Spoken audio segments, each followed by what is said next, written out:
Assalamualaikum warahmatullahi wabarakatuh.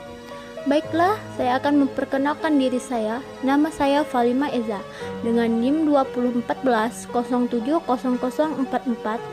Saya akan melaksanakan ujian akhir semester Matematika Dasar MI atau SD di UIN Imam Bonjol Padang.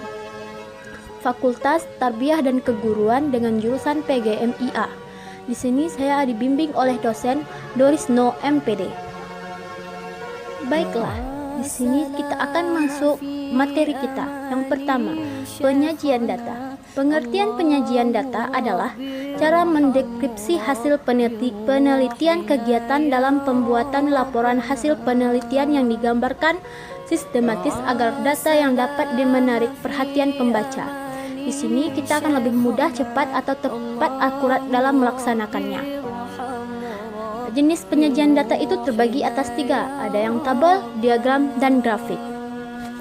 Di sini saya akan menampilkan contoh dari yang tabelnya, yang dimana yang kita lihat di gambar yang telah saya buat ini diketahui data 50, 30, 40, 30, 60, 20, 40, 30, 20, 30, yang dimana tahap penyusunannya kita urutkan dulu, lalu kita bikin tabel dan sesuai dengan nilai dan frekuensinya, yang dimana 20 ada 2 buah, 30 ada 4 buah, dan seterusnya.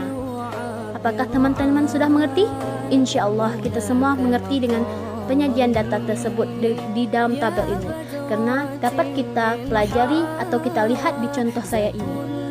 Yang selanjutnya yaitu contoh dari grafiknya, yang dimana yang kita lihat di kertas saya ini perkembangan nilai UAS yang telah saya cantumkan di sini, yang dimana kita lihat 80, 90, 100, 80, dan kita dapat membuat grafiknya dari yang pertama 80, lalu dia naik ke 100, terus turun lagi 90, dan kembali lagi ke 80. Dapat kita lihat bersama-sama. Baiklah, kita masuk materi selanjutnya, yaitu ukuran pemusatan data, yang dimana yang artinya nilai suatu tunggal yang mewakili suatu kumpulan data dan menunjukkan karakteristik dari data tersebut. Ukuran pemusatan data ini kita dapat melihat ada pembagiannya, yaitu mean, median, dan modus. Di sini saya akan memberi salah satu contoh. Yang pertama kita lihat yang median, yang dimana median ini adalah nilai tengah yang dapat kita lihat contohnya. Yang dapat kita lihat ini 4, 2, 1, 5, 7, 9, 5, 1, 2. Sebelum kita melakukan atau menyelesaikan tugas tersebut, baiknya kita mengurutkan data dari yang kecil ke yang besar.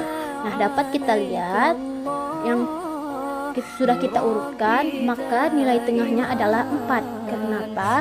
Karena nilai tengah 4, karena kita median itu adalah nilai tunggal atau nilai yang tengah. Selanjutnya contohnya yang kedua, yaitu dengan contoh modus. Dapat kita lihat juga di yang telah saya buatkan ini, yang dimana modus yang seperti kita ketahui, modus adalah nilai yang terbanyak. Kalau di kehidupan kita, modus itu adalah orang yang banyak perempuan atau laki-laki ya. Baiklah, di sini kalau modus dalam matematika ini adalah nilai yang terbanyak. Dapat kita lihat di tabel kita, nilai yang terbanyak adalah 100. Jadi modusnya adalah 2. Selanjutnya, materi selanjutnya itu bilangan rasional, yang dimana bilangan-bilangan yang merupakan pembagi atau dari 2 integer atau yang dinyatakan dengan A per B, di mana A merupakan bilangan bulat dan B merupakan bilangan bulat tetapi tidak sama dengan 0. Contohnya dapat kita lihat yang telah saya berikan gambarnya ini. Contoh yang pertama, 2/7 ditambah 3/7, yang dimana pembilang dan penyebutnya itu sama. Jawab 2/7 ditambah 3/7. Karena penyebutnya sama, maka kita samakan saja. 2 ditambah 3 sama dengan 5, 7-nya dipindahkan saja. Murah kan teman-teman? Baiklah, contoh selanjutnya di mana penyebutnya berbeda.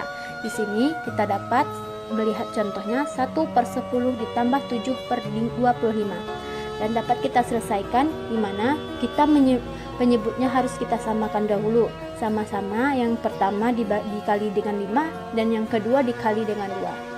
Maka dari itu dapatlah hasilnya 19/50. Baiklah, kita masuk materi selanjutnya, yaitu faktor persekutuan terbesar atau disingkat dengan FPB, yang dimana ini disebut juga dengan bilangan bulat positif terbesar yang dapat membagikan kedua hasilnya pembilangan tersebut. Nah, di sini kita juga dapat melihat contohnya yang telah saya buat ini, yang dimana kita mencari FPB dari 20/32. Nah, dapat kita lihat FPB 20, 1, 2, 4, 5, 10, dan 20. Dan FPB dari 32, 1, 2, 4, 8, 16, dan 32. Nah, kenapa FPB-nya 1, 2 dapat? Karena dia sama-sama 1 ada di atas, yang di 20, 2 juga ada yang di 20 dan 32, dan 4 juga ada yang di 20 dan 32.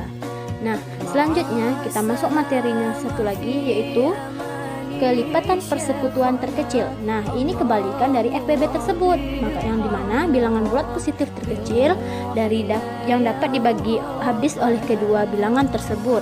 Nah, contohnya dapat yang kita lihat yang telah saya buat ini. KPK dari 10 dan 6. 10 bagi 2, 5. 5 bagi 1, 5 bagi 5, 1. Dan selanjutnya dan seterusnya.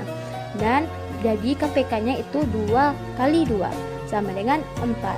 Nah, di situ dulu pembahasan kita pada hari ini.